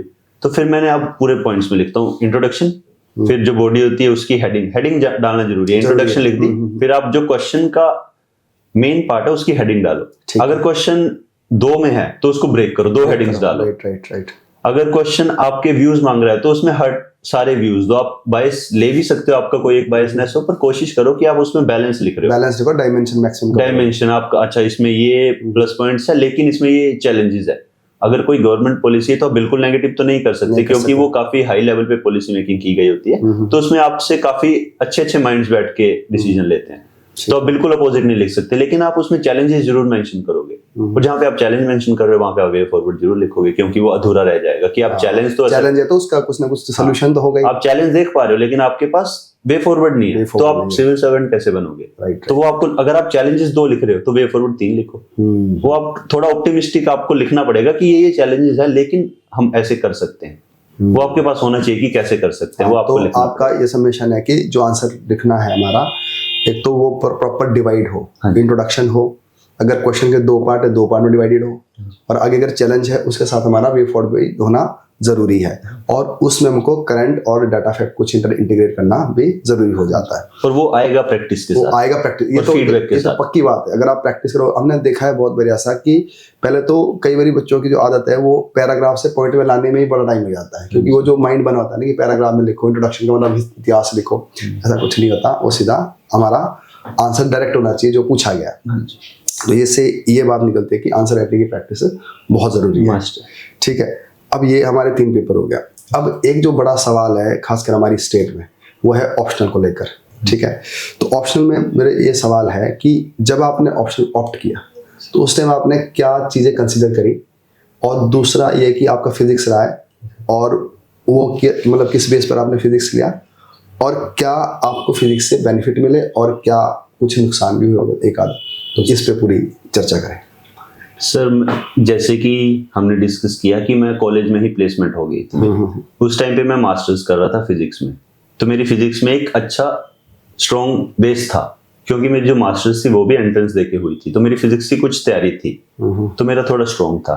और मैं जॉब के साथ था, तो मेरे पास ये ऑप्शन कि मैं एक नया ऑप्शनल लूं और उसकी फुल तैयारी करूं, ये थोड़ा ऑप्शन मेरे फेवर में नहीं था, क्योंकि मुझे जीएस की भी तैयारी करनी थी काफी ज्यादा। तो मैंने प्रेफर किया कि मेरी फिजिक्स स्ट्रॉन्ग भी है, ग्रेजुएशन में मैंने अच्छा किया है, अच्छे से मैंने सिंसियरली पढ़ा है, मास्टर्स थोड़ी कोविड में हुई है लेकिन मेरा बेस था, तो मैंने डिसाइड किया कि मैं फिजिक्स ही ऑप्शन लूंगा। और मुझे तब ऐसा कुछ सीनियर से पता भी चला कि जो टेक्निकल सब्जेक्ट्स हैं उनमें अच्छे मार्क्स आते हैं, और मेरा स्ट्रॉन्ग भी है, तो मैं क्यों ऑप्ट ना करूं जब मेरे पास सब कुछ मेरे फेवर में है। तो मेरा जॉब थी इसलिए मैंने वो फिजिक्स ऑप्शनल चूज करी। फिर फिजिक्स में मार्क्स भी मेरे फर्स्ट अटेम्प्ट में अच्छे आए थे, तो फिर मैंने उसी को कंसिडर करना ज्यादा स्ट्रांगली शुरू किया क्योंकि उसमें अच्छे मार्क्स आ रहे थे और जीएस मेरा थोड़ा वीक था, तो मेरे को मेरिट में फिजिक्स काफी अच्छे से हेल्प कर रही थी। मेरे जीएस 2 में 53 मार्क्स आए थे, फिर भी मेरा ऑप्शनल की वजह से मेरा मेंस हुआ था। मेंस हो गया था, इंटरव्यू कॉल आ गई थी। हाँ जी, इंटरव्यू कॉल आ गई थी। मेरे 160 मार्क्स आए थे उस टाइम पे, तो 160 तो जो ह्यूमैनिटीज वाले सब्जेक्ट है उनमें हाईएस्ट भी नहीं हो पाता है शायद। अच्छा, 160 आपका उस टाइम आया था स्कोर फिजिक्स में। वो भी तब जब मेरा पेपर 100% अच्छा। तो क्या मानते हो आप, उस टाइम पेपर आपका इससे कम ही हुआ होगा जो इस साल हुआ होगा? हाँ जी। कितना डिफरेंस था इस साल और उस साल में? सर अब चेकिंग में तो थोड़ा चेंज आया है। आप क्या अटेम्प्ट करने में? मेरा अटेम्प्ट इस बार फुल था। अगर वैसी मार्किंग होती तो मैं तो 200 भी एक्सपेक्ट कर सकता था। अच्छा, पर वैसी मार्किंग होती नहीं, अब मॉडरेट कर रहे हैं। उस टाइम कितना अटेम्प्ट किया था आपने? मैंने 180 का किया था, मेरा 160 आ गए थे। अच्छा, 180 में आपके 160 आ गए। हाँ जी। तो इस हिसाब से तो ये कि अगर 200 में से आपके 180 आना चाहिए। लेकिन ये फिर उन बच्चों के अगेंस्ट चला जाता है जिनकी ह्यूमैनिटीज का ऑप्शन होता है। लेवल प्लेइंग फील्ड, हाँ, लेवल प्लेइंग फील्ड है नहीं है फिर। तो इसको मॉडरेट करने के लिए अब मार्क्स थोड़े कम किए जा रहे हैं, लेकिन टेक्निकल का एक सुपीरियरिटी मार्क्स में आपको फिर भी लगेगी क्योंकि वहां पे सब्जेक्टिविटी उतनी नहीं है। आपको क्वेश्चन आता है, आपने अटेम्प्ट किया है, न्यूमेरिकल है, आपने पूरा सोल्व किया है, तो 10 में से जो मैक्सिमम मिलने होंगे 7 या 8 वो आपको मिलेंगे, वो आपके कोई काट नहीं सकता। ठीक है। अगर आपने वैल्यू एडिशन किया तो थोड़ा हाफ मार्क्स एक्स्ट्रा हो जाएगा, अदरवाइज उतने तो आपके नहीं काट सकता ना। अच्छा, नहीं कर सकते। हाँ। अच्छा, एक देखो, मैं एक बात बताऊँ, जिसने भी मास्टर भी नहीं किया फिजिक्स में, उसके भी यहाँ पे पूछता हूँ आपसे कि उसने पढ़ी है फिजिक्स, एक एवरेज स्टूडेंट है वो भी चाहता है यार मैंने फिजिक्स तो पढ़ी, चलो मैं आगे फिजिक्स रखता हूँ। तो बस मेरे को ब्रीफ में इतना बताओ कि इस सब्जेक्ट को लेने के लिए क्या क्या बेसिक सोर्स रहते हैं और मतलब जहाँ से उसको पढ़ना चाहिए, ठीक है? और दूसरा, कितना टाइम लेता है? एक है सिलेबस को कवर करना और एक कवर करने के बाद रिवाइज करना, है ना? और अगर उसने मान लो ले भी लिया सब्जेक्ट ही है, मतलब एवरेज से थोड़ा ऊपर का स्टूडेंट है, अगर ले भी लिया तो उसमें क्या उसको चैलेंजेस मिलेगी और क्या उसको बेनिफिट मिलेगी? सर फर्स्ट ऑफ ऑल ये डिपेंड करता है कि वो फिजिक्स ऑप्शन ले या नहीं, उसके ग्रेजुएशन के तैयारी पे कि उसने ग्रेजुएशन कितनी सिंसियरली की है। ठीक है। अगर आपका एक अबव एवरेज आपने ग्रेजुएशन की है मेहनत से, तो इसका मतलब है कि आपका थोड़ा सा बेस स्ट्रॉन्ग है। ठीक है। क्योंकि आप नया ऑप्शनल सब्जेक्ट चूज करोगे उसमें आप बिल्कुल नए होगे, आप हॉर्टिकल्चर कर लो, एग्रीकल्चर कर लो, उसमें अच्छा होता होगा, लेकिन मेरी नॉलेज के अकॉर्डिंग ये है कि आपको एक नए सिरे से शुरू करना पड़ेगा। ठीक है। तो वो शायद ओब्वियसली आपका फिजिक्स से ज्यादा टाइम लेगा। तो अगर आपके पास टाइम क्रंच है और फिजिक्स फेवर में जा सकती है जब उसके मार्क्स आपको दिखेंगे, तो आप ऑप्शन ले सकते हो फिजिक्स का। और इसकी एक अच्छी बात यह है कि जो आपने ग्रेजुएशन में बुक्स पढ़ी होंगी ना, फर्स्ट सेमेस्टर सेकंड सेमेस्टर जो भी 6 सेमेस्टर आपने बुक्स पढ़ी होंगी, अगर आप उन बेसिक बुक्स को भी तैयार कर लोगे तो आपका मोर देन 70-80% फिजिक्स का सिलेबस हो जाएगा। ठीक है। अगर चलो मान लो हमने 80% यहाँ से कवर हो तो 20% के लिए क्या करना? उसके लिए मास्टर्स फर्स्ट ईयर की कुछ बुक्स हैं, उनको आपको पढ़ना पड़ेगा। वो वैल्यू एडिशन ही करेंगे आपके आंसर में, क्योंकि अब ये फिजिक्स का भी पेपर जो है थोड़ा हार्ड आने शुरू हो गया है। तो अभी थोड़ा यूपीएससी की तरफ जा रहे हैं स्टेट पीसीएस भी, तो थोड़ा पेपर का जो लेवल है वो थोड़ा अप कर रहे हैं। तो आपको थोड़ा सा मास्टर्स का वो पढ़ना पड़ेगा। फिर मान लो आपका ये बेसिक सिलेबस हो गया, सिर्फ पढ़ना नहीं, आपको इसके नोट्स बनाने हैं, क्योंकि आपको जब एग्जाम के लिए 2 महीने रह जाएंगे मेंस के लिए, क्योंकि आप अभी मेंस की तैयारी करते हो, फिर आपको प्रीलिम्स से पहले 3 महीने 4 महीने सिर्फ प्रीलिम्स देने पड़ेंगे। जब आप प्रीलिम्स की तैयारी कर रहे हो तो आपके काफी सारा ऑप्शन आपके दिमाग में बस कहीं पीछे होगा, लेकिन रिवाइज नहीं कर पाओगे आप उसके बीच में। तो आप प्रीलिम्स की तैयारी करोगे, फिर आपको 1.5 महीना 2 महीने मिलेंगे, उसमें आपको वो भी रिवाइज करना है। कुछ सब्जेक्ट्स जो प्रीलिम्स में नहीं थे, वर्ल्ड हिस्ट्री हो गई, तो वो भी आपको पढ़नी है। साइंस एंड टेक कुछ ज्यादा पढ़नी पड़ेगी आपको, और उस आंसर राइटिंग भी आपको करनी है अगर आपने नहीं किया तो। आपको वो नोट्स होने चाहिए आपके पास हर सब्जेक्ट। जैसे मैकेनिक्स है तो मैकेनिक्स से आपके पास कुछ हाफ नोटबुक आपकी नोट्स की है जो आप रिवाइज करोगे। फिर इलेक्ट्रिसिटी एंड मैग्नेटिज्म है, थर्मल है, क्वांटम है, ऐसे अलग अलग सब्जेक्ट्स हैं, तो आपको उन सबके नोट्स होने चाहिए। अच्छा। तो इसके फिजिक्स के बेनिफिट्स हैं, आपके मार्क्स मेरे हिसाब से अच्छे मिलते हैं फिजिक्स में, क्योंकि टेक्निकल सब्जेक्ट है। दूसरा है, इसमें ज्यादा सब्जेक्टिविटी नहीं है, आपने आंसर ठीक लिखा होगा, आपको पता होगा, एक्सपेक्ट कर सकते हो इतने मार्क्स आएंगे, उतने आपके आएंगे आसपास। ठीक है। क्योंकि आपका न्यूमेरिकल ठीक है तो वो ठीक है, कोई उसे गलत नहीं कर सकता। पर इसके कुछ नुकसान भी हैं। जैसे पहला नुकसान है कि काफी कम इंस्टीट्यूट्स हैं जो फिजिक्स की टेस्ट सीरीज प्रोवाइड करवाते हैं। तो अगर आपको या तो पर्सनल मेंटर ढूंढना पड़ेगा, आपको कोई कॉलेज प्रोफेसर हो जिसको थोड़ा नॉलेज हो इस पैटर्न के बारे में, या तो उसको आप आंसर लिख के उनको आप आंसर लिख के चेक करवा सकते हो कि सर मैंने ये अटेम्प्ट किया, ऐसे ऐसे मेरा है, आप इस पे थोड़ा फीडबैक दे दीजिए। या फिर जो कुछ गिने चुने इंस्टीट्यूट्स हैं आपको उनको आंसर्स भेजने पड़ेंगे। तो ये एक टेस्ट सीरीज वाला एक कमी होगी। और एक जो पेयर होता है ना, बच्चे होते हैं जो ऑप्शनल में होते हैं कि आप डिस्कस कर सको, प्रॉब्लम एक दूसरे को भेज सको, ये फिजिक्स में आपको नहीं मिलेंगे क्योंकि काफी कम बच्चे होते हैं। ये नुकसान। ठीक है। तो इस तरह से आपका ऑप्शनल के मतलब आपके लिए फेवरेबल रहा है। हाँ जी। ठीक है, क्योंकि हम देखते हैं ना कि जैसे कुछ साइंस के बच्चे होते हैं, उनका डाउट होता है कि मैं अपने सब्जेक्ट लेना चाहिए या नहीं लेना चाहिए, तो मुझे लगता है कि काफ़ी क्लियरिटी इनकी हो गई है। अच्छा, एक चीज़ मैं और पूछ रहा हूँ आपको, यहीं पे देखो, अब यहीं पे अगर हम मेंस की बात कर रहे हैं ना, जैसे 2022 में आप इंटरव्यू तक पहुंचे, यहाँ भी पहुंचे, तो 2022 का जो लेवल था एचएएस का और आज जो आपने पेपर दिया है उसमें क्या डिफरेंस है और क्या ज़रूरत है करने की, जो पिछले साल तक नहीं हो रही थी चीज़ें आपके पॉइंट ऑफ व्यू से? और बल्कि हमारे लिए सीख है ये, जैसे हम अपना कंटेंट वगैरह बनाते हैं, कंटेंट तैयार करते हैं, तो हम भी चाहेंगे कि उसको उस तरफ ही ले जाए उस कंटेंट को। सर, जो मैंने 2022 में मेंस दिया था उसमें एक तो एग्जाम का पैटर्न अलग था, उसमें 4 नंबर वाले क्वेश्चंस हुआ करते थे, फिर वो 20 नंबर वाले होते थे। तो 4 नंबर वाले में ऐसा होता था कि काफी बड़ा क्वेश्चन है और वो आपको थोड़े से स्पेस में लिखना है, तो आपको पता नहीं चलेगा क्या लिखना है क्या नहीं लिखना है, क्या छोड़ना है, क्या छोड़ना है क्या लिखना है, जगह आपके पास उतनी है, टाइम आपके पास उतना है। और 20 वाले ऐसे होंगे कि आपके पास कुछ डेटा होगा या कुछ आपके पास लिखने को होगा, उसके अलावा आपके पास कुछ होगा नहीं, और उससे काफी फर्क पड़ जाता था मार्किंग पे, क्योंकि 20 नंबर वाला 4 नंबर वालों के इक्विवेलेंट वेटेज रखता था। तो उस टाइम पे ये थोड़ा था जो पैटर्न अलग करता था। लेकिन अभी पिछले 2 साल से क्या हो रहा है कि जो स्टेट पीसीएस का है, ये थोड़ा सिविल जो यूपीएससी है उसकी तरफ इंक्लाइन हो रहा है। क्वेश्चंस का इस साल का आप दोनों पेपर देखोगे, जैसे मेरा पेपर था 3 दिन के गैप में था, सिविल्स के मेंस खत्म हुए, 3 दिन बाद हिमाचल का था, तो आप ज्यादा डिफरेंशिएट नहीं कर पाओगे। आपको same pattern of questions UPSC में दिखेगा, सेम स्टेट पीसीएस में आपको दिखेगा, ठीक है, सेम डिमांड आपको वहां पे क्वेश्चन की दिखेगी, सेम यहाँ पे दिखेगी। पहले यहाँ पे स्टैटिक हुआ करता था हिमाचल में, लेकिन अब ये क्या कर रहे हैं, जो स्टैटिक मुद्दा है उसको करंट से जोड़ देंगे। जैसे अगर इंटरनेशनल रिलेशन की बात की जाए तो स्टैटिक है नॉन अलाइनमेंट मूवमेंट, बट ये इसको मल्टी अलाइनमेंट जो अभी हमारा प्रेजेंट में चल रहा है उसके साथ अटैच कर देंगे। तो इसमें बच्चे का करंट अफेयर्स भी चेक हो रहा है, उसका हिस्ट्री भी चेक हो रही है और उसका आईआर भी चेक हो रहा है। तो ये एक पैटर्न है जो थोड़ा कॉम्प्लेक्स क्वेश्चंस को बना रहा है, तो तैयारी भी उस हिसाब से करनी पड़ेगी। राइट। अगर आप स्टैटिक तैयारी करते रह जाओगे तो आप फिर अच्छे से मेंस में आंसर राइटिंग नहीं कर पाओगे, तो फिर वो आपको फर्क दिख जाएगा। ठीक है। अच्छा, अब एक सवाल आता है कि जो काफ़ी बच्चों के साथ होता है, पिछली बारी भी देखा हमने, वो है लैंग्वेज के पेपर। तो कई बारी लैंग्वेज को हम थोड़ा डिल दे देते हैं और कमीशन वाले इतना टाइट कर देते हैं कि 1 नंबर से फेल कर देता है। तो आपका लैंग्वेज को लेकर कैसी तैयारी रही है, कहाँ से आपने स्टार्ट किया है, मतलब कितने टाइम पहले स्टार्ट कर रहे थे ना, तो उसके बारे में थोड़ा सा बताओ। सर, लैंग्वेज में इंग्लिश तो मेरी ठीक रही है, इंग्लिश में मुझे कोई दिक्कत होती नहीं थी, तो इंग्लिश में मेरा ठीक हो जाता था। हिंदी में थोड़ी दिक्कत होती थी क्योंकि 10th के बाद हिंदी पढ़ी नहीं थी, तो प्रीलिम्स दिया था, प्रीलिम्स एकदम से हो गया था 2022 में, फिर तब हिंदी वापस कैसे पढ़ी जाए, तो हिंदी की ग्रामर की बुक थी वो मैंने पढ़ना थोड़ी शुरू की। फिर मैंने हिंदी का न्यूज़पेपर आता था, डेली उसको पढ़ने की कोशिश करता था और थोड़ा लिखने की भी, क्योंकि आप पढ़ तो लोगे लेकिन वो आपका हाथ नहीं चलेगा, क्योंकि आपको 10 साल हो गए छोड़े हुए। फिर मेरे को याद है मैंने पहला टेस्ट दिया था, यहीं पे दिया था, जोगता में टेस्ट दिया था मैंने हिंदी का, तो मेरे उसमें 30 मार्क्स आए थे। अच्छा। और वो मेरा मेंस के पेपरों से 10 दिन पहले की बात थी। तो उस टाइम पे जो मैंने 10 दिन लगातार डेली 2-3 घंटा देना शुरू किया, लिखना शुरू किया हिंदी में, फिर मैं भेजता था किसी को चेक करने के लिए, अपने ही किसी क्लोज को, फिर उसमें गलतियां कुछ होती थी उनको वापस आए, तो मैंने वो फिर ग्रामर, क्योंकि ग्रामर ऐसा है कि आप जैसे पर्यायवाची हो गए या फिर विलोम हो गए, ये कुछ ऐसी चीजें कि इसमें ज्यादा एरर का स्कोप है नहीं, आपको आता है तो आपका 1 नंबर पक्का है। तो ऐसे लास्ट में ग्रामर आता है तो उसमें ज्यादा से ज्यादा स्कोर करने की कोशिश करनी है, क्योंकि उसमें आपकी कोई मात्रा की गलती ज्यादा कुछ हो नहीं सकती। अब पर्यायवाची आपको 1 के 3 आते हैं, आप तीनों लिखोगे तो वो ठीक तो होगा ही, कोई ना कोई तो मार्क्स उसके हैं, उनसे आप मिनिमम स्कोर तो कर ही सकते हो जो बेसिक है।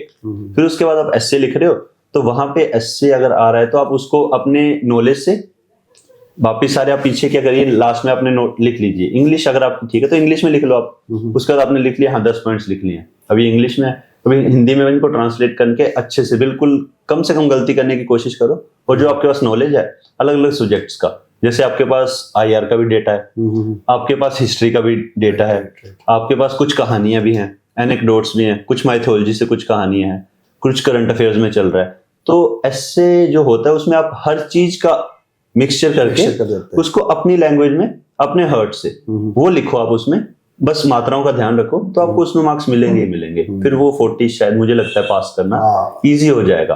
वैसे मैं भी इस बार डरा था कि अगर कहीं फंसूंगा तो मुझे था कि हिंदी में फंस सकता हूँ, अदरवाइज अगर हिंदी हो गया तो मुझे था कि हो सकता है। हाँ, हिंदी में ये देखा मैंने ना, कई बार ना कुछ बच्चे इसको सीरियसली लेते नहीं थे। पिछले साल क्या हुआ, जैसे नेहा नेगी थी हमारे पास, अच्छा, तो उसके साथ भी यही हुआ। हमारा ना एक मेगा पेपर था, तो वो मेगा में 23 नंबर आ गया उसके, और 23 नंबर आ गया तो अब मेंस के लिए कुछ ही टाइम बच गया, तो थोड़ा उसके लिए पैनिक भी था वो। हाँ सर। बट उसने वर्क किया उसके ऊपर। हाँ सर। तो वहां से वो पास हो गए। तो ये जरूरी है। एक तो मतलब कहने का मतलब है कि हिंदी इंग्लिश को शुरू से ही पढ़ो। अगर जैसे आपने बताया कमी है तो आपने न्यूज़पेपर पढ़ा, लिखने की प्रैक्टिस करी, तो ही इसमें बात बनती है। ठीक है।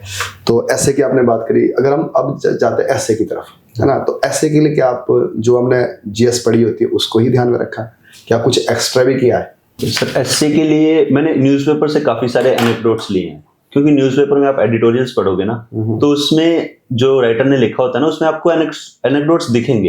एक उसमें भी आपको लिखने का तरीका दिखेगा। आप इंडियन एक्सप्रेस का कोई भी एडिटोरियल पढ़ लो, अगर आप उसको देखोगे तो आपको उसमें इंट्रोडक्शन दिखेगी अच्छी खासी, एक पेज, मतलब एक पेज तो नहीं, एक पूरा पैराग्राफ। अगर आप उसको अगर पेज पे लिखोगे तो एक पेज हो जाएगा वो। आपको कंक्लूजन भी दिखेगा उसमें, और आपको बीच में दिखेगा कि जो राइटर है उसने कैसे नेविगेट किया है। तो आप जब 1-2 साल से वो न्यूज़पेपर पढ़ रहे हो तो आपको एक तो डेटा हो रहा है इकट्ठा, वो तो आपको हेल्प करेगा, चाहे जीएस हो चाहे एसए हो, वो हर जगह आपको हेल्प करेगा, वो आ रहा है। एक लिखने का तरीका आ रहा है, और ऊपर से कोटेशंस, नोट्स और एनेक्डोट्स, ये तीनों चीजें मिल रही हैं आपको। डेटा भी मिल रहा है, कोटेशंस भी मिल रही हैं और एनेक्डोट्स भी मिल रहे हैं। और इसके बाद आपको फिर प्रेजेंट करना है उसको। और अगर आप कुछ बुक्स वगैरह पढ़ते हो, जैसे कुछ लोग होते हैं जो लिटरेचर में बुक्स पढ़ते हैं, तो वो उनकी काफी अच्छी हेल्प कर सकता है। मेरा वो स्ट्रेंथ नहीं थी, तो मेरा एम रहता था कि मेरे को जो जीएस का नॉलेज है या फिर जो मैं सोसाइटी में देख रहा हूँ, उन सब चीजों को मैं उस टॉपिक में ब्लेंड करने की कोशिश करूँ। आप टॉपिक से थोड़ा बहुत डाइवर्ज कर सकते हो, आप थोड़ा यहाँ से खींच सकते हो टॉपिक, थोड़ा वहां से, लेकिन आपको बिल्कुल डाइवर्ज नहीं होना है। और हर एक 1.5 पेज पे आपको टॉपिक के साथ उसे रिलेट करना है। एग्जामिनर को दिखना चाहिए कि आप कहीं गए नहीं हो, आप हो टॉपिक के साथ अटैच हो। मेरा एम रहता था, मेरे को एनेक्डोट से स्टार्ट करना था। कुछ भी आता, जैसे कुछ आईआर पे आ गया या कुछ रिस्पॉन्सिबिलिटी पे कोई ऐसे आ गया, तो उसको मैं आईआर से रिलेट कर देता था। ठीक है। जैसे उस टाइम पे बांग्लादेश वाला चल रहा था, तो मैंने एक लोकतंत्र पे कुछ ऐसे था, तो मैंने उसे बांग्लादेश के टर्मोइल के साथ रिलेट किया। फिर एक ऐसे ही कुछ साइंस पे एक था, तो उसको मैंने एक फिबोनाची हुआ करते थे, उनकी कहानी से रिलेट किया। तो मैं स्टार्टिंग हमेशा एनेक्डोट से करता था। तो मतलब एनेक्डोट से आप स्टार्ट करते हो, तो इसका मतलब है कि एनेक्डोट चलता है। मेरा तो चला है सर, तो शायद चलता होगा। क्योंकि पीछे कुछ हमने ये भी देखा था कि किसी बच्चे ने अपने पेपर चेक किए थे, अच्छा, तो उनको उसको रिजेक्ट भी किया है कि हाँ। तो सर वो एक ये शायद मुझे लगता है कि या तो वो एनेक्डोट जबरदस्ती वहां पे डाला गया होगा, वो टॉपिक से रिलेट नहीं कर रहा होगा। बट कुछ एनेक्डोट्स ऐसे होते हैं आप उनको रिलेट कर सकते हो। कुछ जैसे एथिक्स का कुछ है, तो एथिकल जो टर्म्स हैं आप उसको रिलेट कर सकते हो, तो वो आपकी स्किल पे, फिर आप उसे कैसे कर रहे हो। तो मैं एनेक्डोट जबरदस्ती नहीं घुसाता था कि सिर्फ नाम के लिए घुसाना, वो नहीं। मेरा था कि अगर रिलेट कर रहा है तो डालना है, अदरवाइज एक आप जनरल स्टार्टिंग भी कर सकते हो कि ये ऐसे में हम डिस्कस करेंगे। फिर उसके बाद मैं बॉडी लिखता था ऐसे कि उसमें डायमेंशंस लाता था अलग अलग। अगर कोई जीएस का टॉपिक है तो उसमें अलग अलग डायमेंशंस लाता था। फिर लास्ट में मैं कंक्लूड करता था, किसी कोटेशन के साथ करता था, किसी राइटर की कोटेशंस के साथ, जो या तो मैं न्यूज़पेपर में पढ़ी होती थी या किसी बुक में पढ़ी होती थी। ठीक है। या फिर कोई बड़ी पर्सनैलिटी है उनकी कोटेशंस को। और लास्ट में मैं एंडिंग में जो लास्ट की 3 या 4 लाइंस होती थी उनको मैं फिर एनेक्डोट से कनेक्ट करता था। अच्छा, ठीक है, ठीक है। जैसे अगर मैंने कुछ एनेक्डोट किसी सोशल इशू पे है, तो मैंने स्टार्ट किया कि कुछ ऐसे कोई लड़का या लड़की है, उसको ये दिखते हुए ऐसे ऐसे। फिर मैंने ऐसे में डिस्कस किया, ये प्रॉब्लम्स थी, ये कर सकते थे, ये वे फॉरवर्ड है। फिर मैं लास्ट में ऐसे रिलेट करूंगा कि अगर ये सब चीजें की होती तो उस जो पर्सन था उसको ये फेस नहीं करना, ये फेस मतलब उसको आप उससे कनेक्ट कर देता था वापस, ऐसे पूरा सर्कल बन जाता है ना। ठीक है। तो मुझे लगता है वो एक अच्छा क्लोजर मिल सकता है। वो टॉपिक के अंदर ही रह रहे हो, आप उसी की बात कर रहे हो। हाँ, और ये चीज मैंने शायद न्यूज़पेपर से सीखी है। ठीक है। तो मुझे ये दिख रहा है कि आपकी जो तैयारी में जो न्यूज़पेपर का जो रोल है वो काफी दिखता है, मेरी में ना, काफी दिखता है। हाँ, तो मैं तो खुद भी ये समझता हूँ कि जब मैं अभी प्रिपरेशन कर रहा था, नोट मतलब न्यूज़पेपर को मैंने हमेशा अहमियत दी है आज तक। आज भी अगर मुझे लगता है कि अगर मैं थोड़ा अपडेट रहता हूँ तो सिर्फ और सिर्फ न्यूज़पेपर की वजह से, और अब इंटरेस्ट भी बना रहता है। अच्छा, एक चीज़ और है, कैसे कुछ बच्चों का इस बार ये भी डाउट रहा है कि भले ही पीछे जो क्वेश्चन होते 28 क्वेश्चन होते थे पहले, अब 28 से 20 आ गया। तो उस टाइम जब 28 क्वेश्चन थे तब पेपर कम छूटा लोगों का, और इस बार ज़्यादा क्वेश्चन छूटे किसी के। तो इसमें आपका कैसा रहा, कि क्या वजह रही है कि मतलब जिनके छूटे हुए क्वेश्चन, तो आपके क्या पूरे हो गए थे पेपर? सर मेरे मोस्टली जितना मुझे आता था उतना तो मेरा कंप्लीट हो ही जाता था। कुछ क्वेश्चंस थे हिमाचल स्पेसिफिक जो बिल्कुल स्पेसिफिक आ जाते थे, जो मैंने नहीं सुना होता। जैसे एक और विजन 2030 कुछ ऐसे करके क्वेश्चन था, तो कुछ क्वेश्चंस वैसे होते थे जो मुझे बिल्कुल ही नहीं आते हैं, लेकिन उनको भी मैं थोड़ा समझ के फिर उसको भी मैं जितना मुझे लिखना होता था उतना मैं कर देता था। तो ये शायद मैंने जो सिविल्स की आंसर राइटिंग की थी, जो मैंने सिविल्स का इस बार मेंस भी दिया था, तो वहां पे इससे ज्यादा वर्ड्स होते हैं। ठीक है। थोड़े से, तो मेरा वो तैयारी थी। तो उससे मेरे को यहाँ पे हेल्प होगी।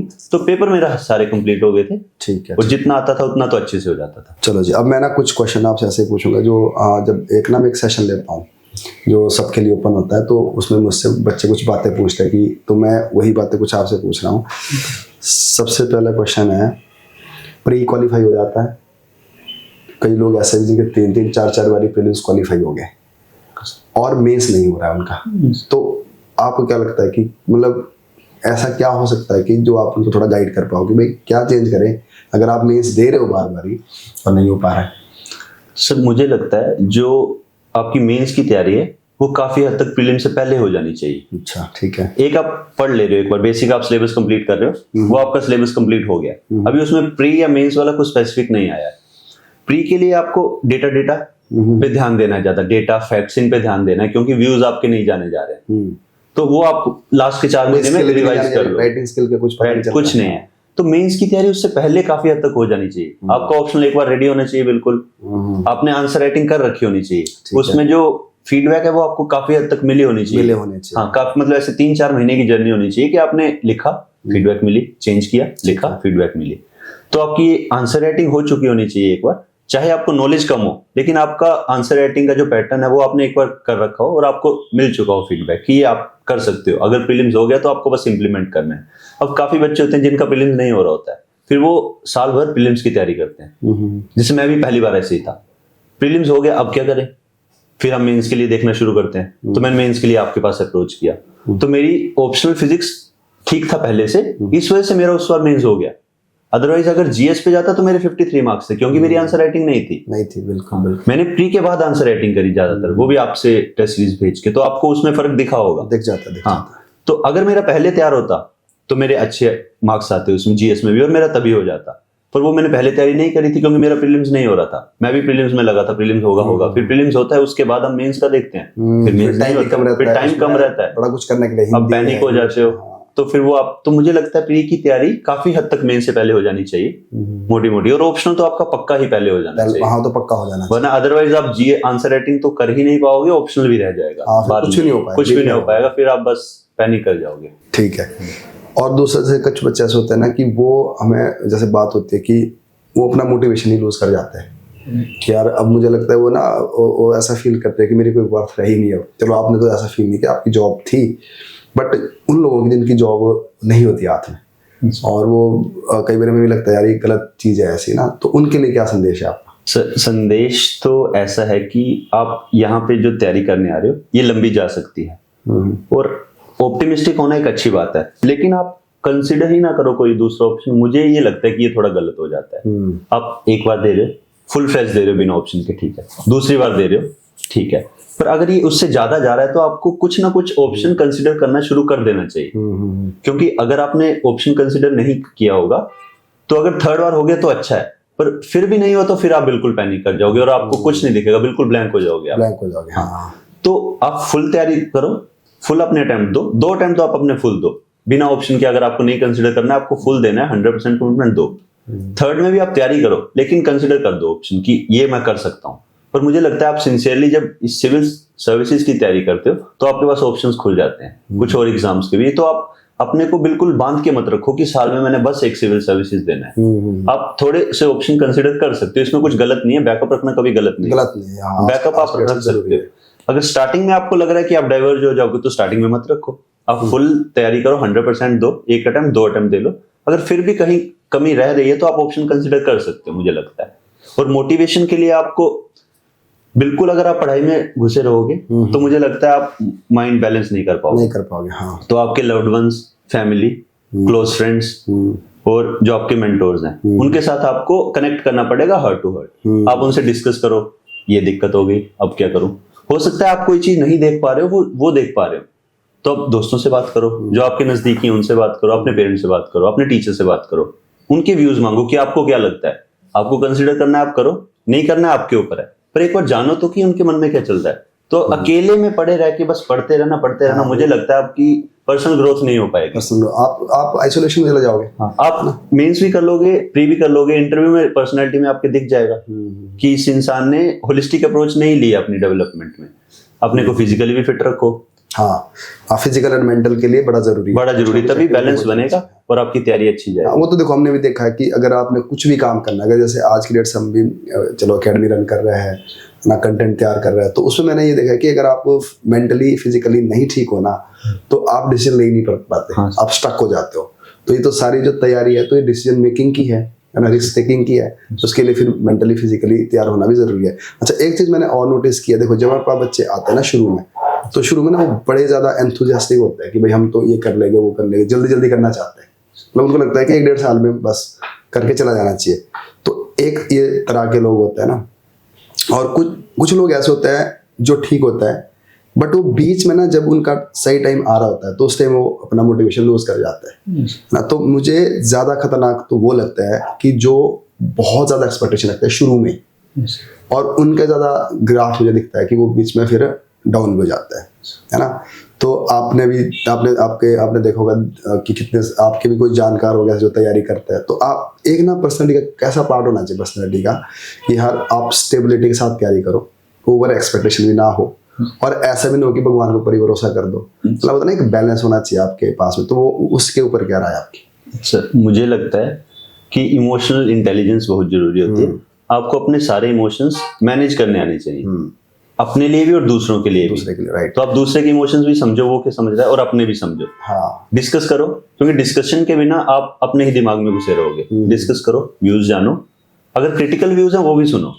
ओपन जरूरी है, आपको करना है, उसे कंसिडर नहीं करना वो आपके ऊपर है। सुनो तो एक बार, हो सकता है आप 10 बार सुनोगे, एक बार आपकी हेल्प हो जाए, लेकिन वो एक ऐसी हो कि आपके आगे की लाइफ पूरी ठीक हो जाएगी। ठीक है, तो वो सुनना जरूरी है। और मोटिवेशन स्ट्रॉन्ग होनी चाहिए, ये तो है।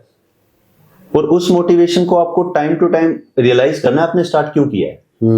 क्योंकि आप स्टार्टिंग में मोटिवेट होते हो, आप डेडिकेटेड होते हो पढ़ने के लिए, आप तैयारी शुरू करते हो, पर परसिवर नहीं कर पाते हो। हाँ, परसिवरेंस जरूरी है। आपको एक फेलियर दिख रहा है, आप उससे हार के तैयारी बंद कर दे रहे हो।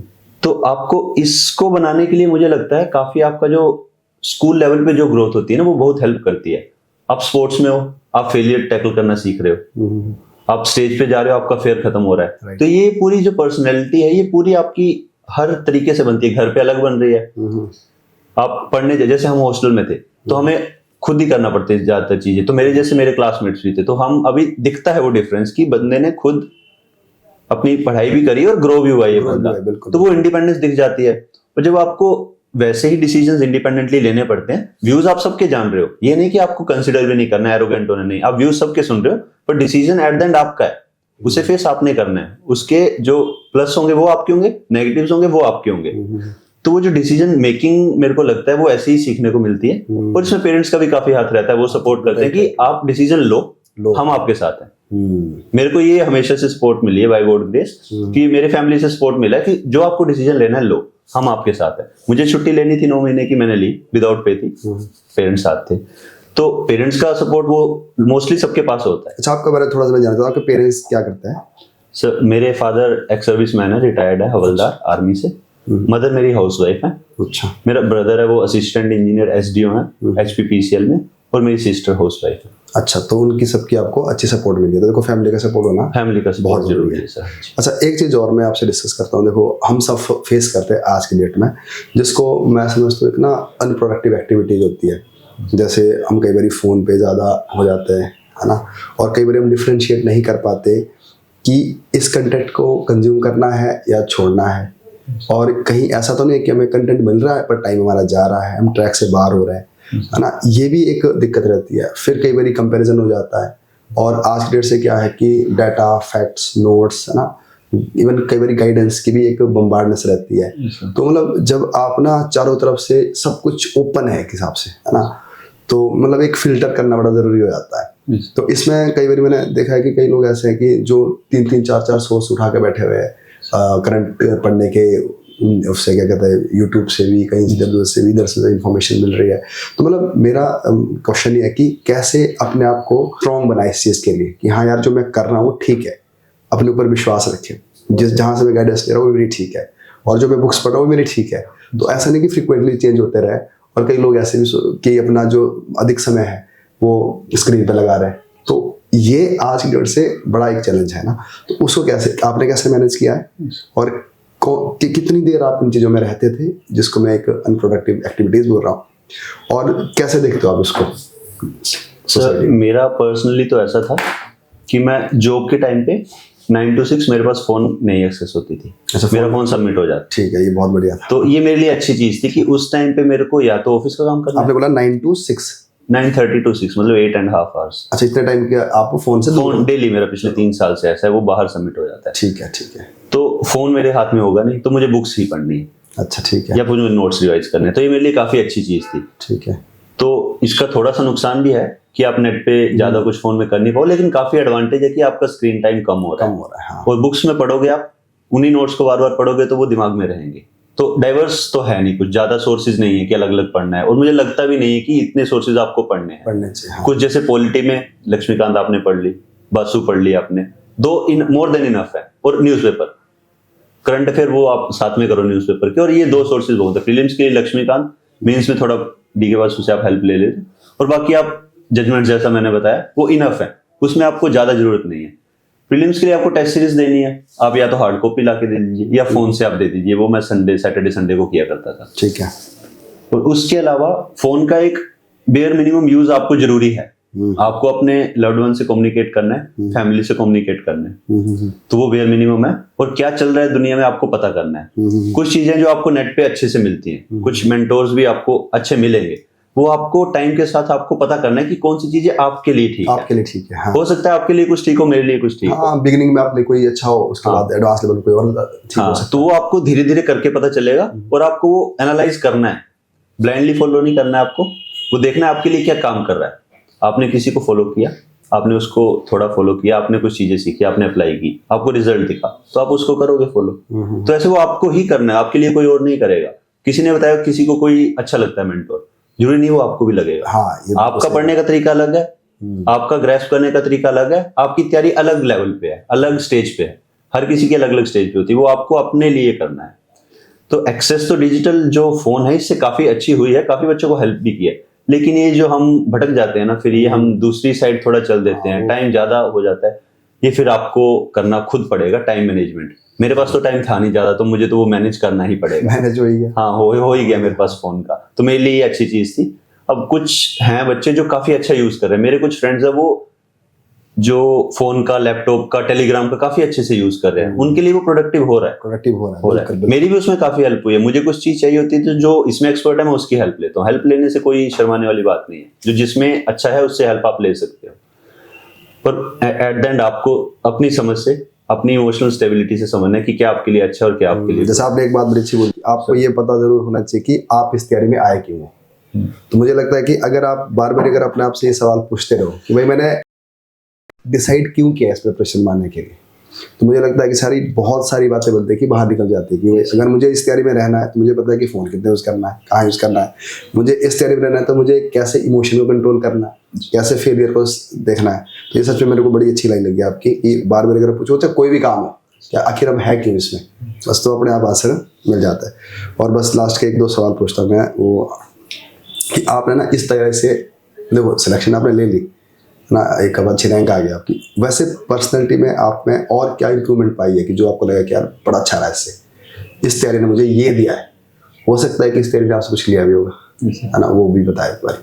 सर इस तैयारी में जब आप स्टार्टिंग में आते हो तो आपको लगता है कि नॉलेज नॉलेज नॉलेज, लेकिन जब आप करने जाओगे तो आपको चीजें सीखने को मिलेगी कि वो नॉलेज क्यों। आप सोसाइटी पढ़ रहे हो, जैसे अपने वुमेन पे इशू पढ़ रहे हो, चाइल्ड राइट्स पे इशू पढ़ रहे हो, तो एक तो है सिर्फ डेटा, पर फिर आप देख रहे हो कि उसमें इश्यूज क्या हैं। आप अर्बनाइजेशन पढ़ रहे हो तो आप फिर खुद से रिलेट कर रहे हो कि आप जब शहर आए थे तो आपको ये दिक्कतें महसूस हुई थी, ये इश्यूज हैं।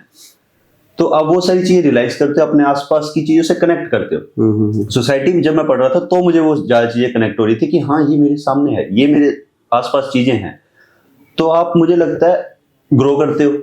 फिर आप जब आंसर राइटिंग की बात आती है तो आपको चैलेंजेस लिखने होते हैं, जहां अपोजिट है वहां उसको क्रिटिकली एग्जामिन करना होता है। बिल्कुल। तो आपको एक क्रिटिकल थिंकिंग है ना कि आप अपने जो बोलते हैं ना कुएं का मेंढक, आप उससे बाहर आते हो कि सिर्फ मेरा पॉइंट ठीक नहीं है, इसका जो अपोजिट पॉइंट है ये भी ठीक है। फिर ये आपको एज अ पर्सन डेवलप करने में हेल्प करता है। आप में टॉलरेंस आती है, आप दूसरे को एक्सेप्ट करते हो उसके व्यूज को। आपको कोई बिल्कुल अपोजिट बात बोलता है तो आप ऑफेंड नहीं होगे, और फिर ये लास्ट में जाके बड़े स्केल पे देखो तो ये सोशल हार्मनी में काम आता है, बिल्कुल रिलीजियस टॉलरेंस पे काम आता है। कास्ट जैसे इशू पे आप पढ़ोगे तो आप रियलाइज करोगे ये क्यों है, सच में डिस्क्रिमिनेशन है। फिर जैसे मैं बोलूं मेरे रिजर्वेशन पे व्यूज चेंज हुए हैं टाइम के साथ, मैं जनरल में हूं, लेकिन मुझे दिखता है कि किस लेवल तक कहां तक वो जरूरी है। जिन्होंने सच में फेस किया है, अपॉर्चुनिटीज की कमी रही है, तो आप एज अ पर्सन ग्रो करोगे, ये 100% है। सिलेक्शन होना ना होना वो एक बात की बात है, पर आपकी पर्सनैलिटी जरूर ग्रो करेगी। ठीक है। अच्छा, तो आपको लगता है कुछ चीजें आप हाँ सर गई भी है? हाँ सर, जैसे ये टाइम मैनेजमेंट सबसे बड़ा इशू है, तो आपको बहुत सारी चीजें होंगी जैसे आपको वो धीरे धीरे कम करनी पड़ेगी, बिल्कुल आप ना भी छोड़ पाओ। जैसे आपके जो बिल्कुल क्लोज वंस हैं उनसे आप कांटेक्ट आपका थोड़ा कम हो जाएगा, हाँ। आप उतनी देर ग्रुप एक्टिविटी में शामिल नहीं हो पाओगे, रिक्रिएशन वाली में जितना आप चाहते हो वो आपको करना है। फिर बैलेंस करना है आपको कि थोड़ा सा कर रहे हो, थोड़ा सा पढ़ ले रहे हो, थोड़ा कम कर रहे हो, ज्यादा पढ़ ले रहे हो। वो जैसे जैसे पेपर आएगा आपको वो खुद दिखेगा कि आप चेंज कर रहे हो। फिर आपको ये जो इमोशनल जो स्टेबिलिटी है, इसमें थोड़ा एक नुकसान है कि आप इमोशंस एक्सप्रेस करना थोड़ा वो कर देते हो। ज्यादा बुरा हो गया तो भी आप बिल्कुल शांत हो, ज्यादा अच्छा हो गया तो भी थोड़ा कम आप खुश हो रहे हो, तो वो थोड़े नुकसान है। हाँ, कहीं ना कहीं मतलब इमोशन अपने वो थोड़ा सप्रेस करना, हाँ सप्रेस करना थोड़ा करना पड़ता है। और जैसे जैसे तैयारी लंबी जाती जाएगी, मुझे लगता है ये इमोशन सप्रेस वाला फैक्टर बढ़ता जाता है। हाँ। इंसान किसी से ज्यादा शेयर कर नहीं पाएगा। जब बंदे को 3-4 फेल मिलेंगे तो उससे भी खुद अपनी नजर में थोड़ा डाउट फील होना शुरू हो जाएगा, तो वो ज्यादा एक्सप्रेस नहीं कर पाएगा। तो काफी सारी पॉजिटिविटीज हैं, कुछ थोड़ी बहुत नेगेटिविटीज हैं। ये जो बात बोली आपने कि अंदर अंदर ही सोचता रहता है और एक्सप्रेस नहीं कर पाता, तो फिर क्या करें इस चीज के लिए? तो मुझे लगता है यहाँ पे परेशानी भी पैदा कर जितना बंदे का रोल रिस्पॉन्सिबिलिटी बनती है, उतनी ही फैमिली और फ्रेंड्स की भी बनती है कि अगर उन्हें वो बिहेवियर में चेंज दिख रहा है टाइम के साथ, तो वो अप्रोच कर लें, वो उसे वो इन्वायरमेंट प्रोवाइड करें कि वो उनसे डिस्कस कर पाए। नहीं, अगर आपके इर्द गिर्द कुछ ऐसे लोग हो, अब चलो मैं बोलूँगा तो नहीं, ऐसे कई किसी के मान लो किसी का बॉयफ्रेंड है, गर्लफ्रेंड, वो बोले कि यार तू तुमसे बात ही नहीं करता, और घर वाले बोले यार तू तो बिल्कुल ही कुछ और ही हो गया, दोस्त बोले तो बदल गया, तो क्या करें फिर? सर मुझे लगता है आपको लेना तो मिडल पाथ ही पड़ेगा। आप बिल्कुल सबको हर चीज को छोड़ तो नहीं पाओगे, क्योंकि अगर आप छोड़ दोगे और आपके पास सक्सेस है तो फिर फायदा नहीं उसका भी, क्योंकि आपने वो सब खो दिया। फिर खो दिया, हाँ, तो उसका भी कोई फायदा नहीं। तो आपको बैलेंस करना पड़ेगा। ये अपने जो बिल्कुल क्लोज वंस हैं उनके साथ अपना स्ट्रॉन्ग बॉन्ड रखिए। आपको सपोर्ट की जरूरत पड़ रही है, आप उनको रीच करिए, आप डिस्कस करिए, आपको दिख जाएगा किससे आप कर सकते हो, किससे नहीं कर सकते हो। जिससे कर सकते हो उसे बोलिए। अगर आपको दिख रहा है कि वो आपको प्रोवाइड नहीं कर रहा है, तो आप अपना हक जताइए और उससे डिस्कस करो कि मेरे को ये बात करनी है। हाँ करनी है, आप कर सकते हो, आपके वो क्लोज वंस है। तो आपको ये खुद करना पड़ेगा, नेविगेट, मतलब सारा करना पड़ेगा सर। ये आप छोड़ नहीं सकते, हाँ बेचारा नहीं बन सकते। मेरे तो सब छोड़ गया है। हाँ, मेरे लिए मुझे तो ऐसा लगता है। बाकी नहीं, ये ठीक है, देखो ये अप्रोच होनी चाहिए। देखो आगे आप सर्विस में जाओगे तो ऐसे चैलेंज आना है। हाँ सर, आपको नेविगेट तो वैसे आना ही है। तो मतलब ये अच्छा, दूसरा सवाल ये कि आपको फिर सिलेक्शन के बाद में कैसा, मतलब क्या कुछ चेंज लग रहा है अपनी पर्सनल लाइफ में, इर्द गिर्द सोसाइटी में? मतलब ठीक है सर, खुशी का टाइम है।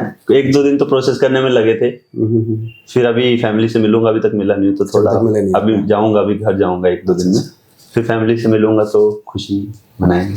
चलो बहुत बढ़िया। तो आपसे बड़ी अच्छी बातें की, तो ज़रूर आपकी फैमिली से मिले, और आपकी फैमिली ने बहुत सपोर्ट किया आपको, और मैं उम्मीद करूंगा कि आप हिमाचल के लिए बहुत बढ़िया काम करें। और इस वीडियो से, इस जो हमारी डिस्कशन हुई है, तो उसमें मुझे पूरा विश्वास है कि जो एस्पिरेंट्स हैं उनको बहुत सारी इंसाइट मिली होगी इससे ना। तो एक बार फिर से आपको बहुत बहुत बधाई। आपका जो भविष्य है वो बड़ा सुखमय रहे और अच्छा सर्व करे आप स्टेट को।